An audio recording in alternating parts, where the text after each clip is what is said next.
Hey class, every Wednesday I film a midweek check-in where I respond in real time to what's happening in the class and give you all updates. Some of my lectures are pre-recorded from previous semesters.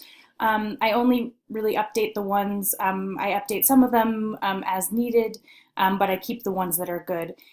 This is something that I record live to make sure that this is specific to this class and that we are all on the same page. Um, so I want to make sure, since it's the first week, that we are all in a good rhythm.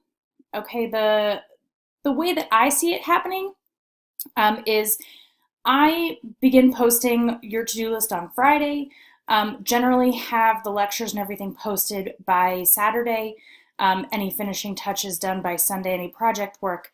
My guess is that students would approach it by working on their readings and lectures over the weekend, taking the beginning of the week to do the discussion posts, and then after Wednesday, working primarily on their project work and responding to the discussions that they're having with other students, so that that's a time for a collaboration.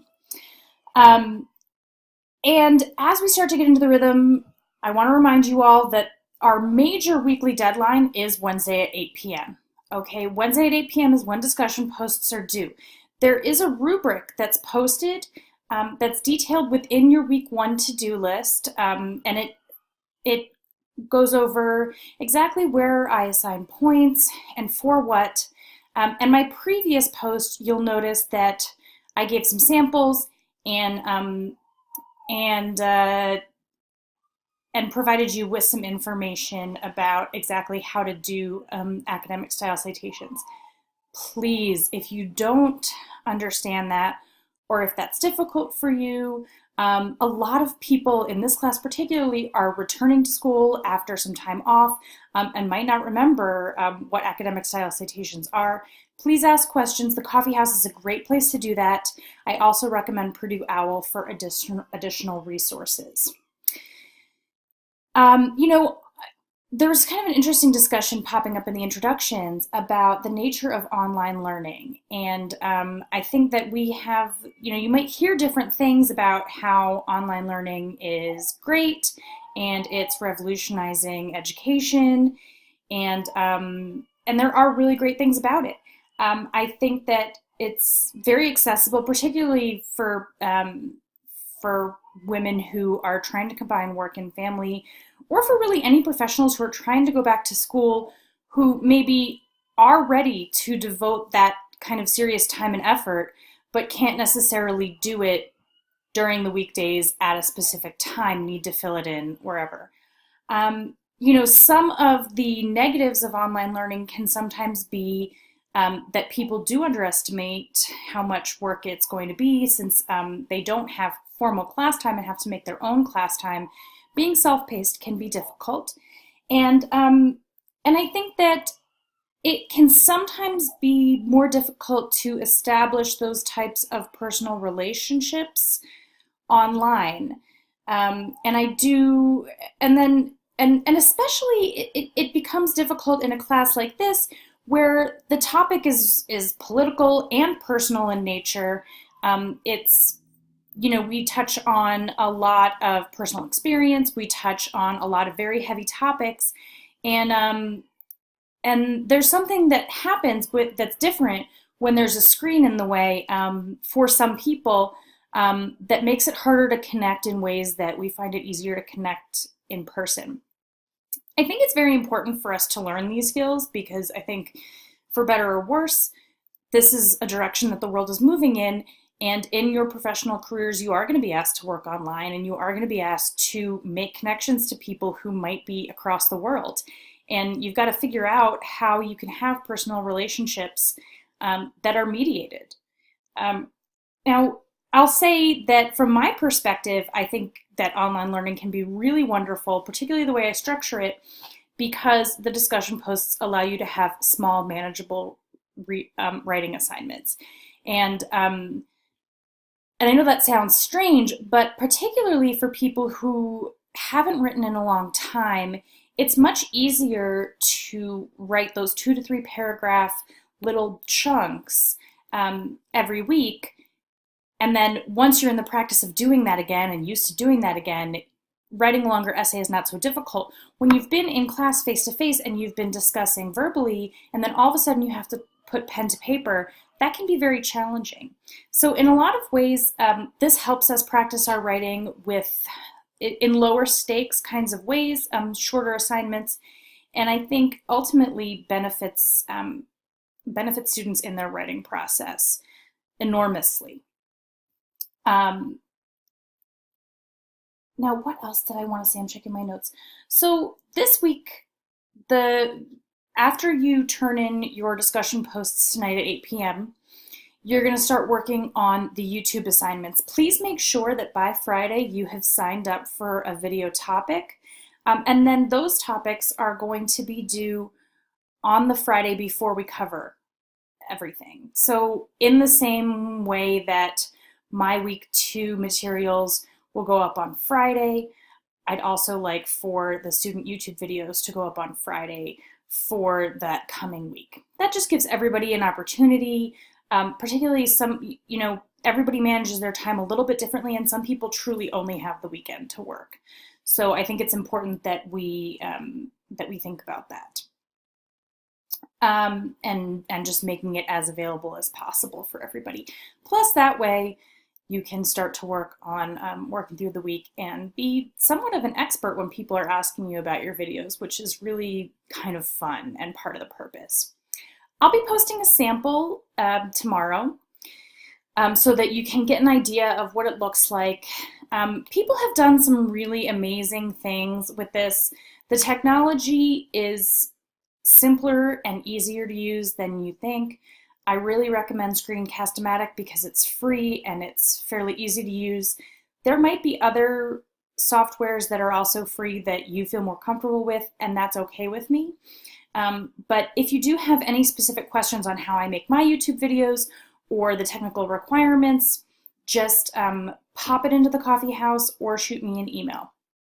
The questions that I've gotten so far have been about citations in a YouTube video, which really I think should work. It's about translating the format into of a standard paper into a video format. So you should verbally be offering your sources, of course, and then if you are able and can do it quickly, I know there's a way to do it on Screencast-O-Matic.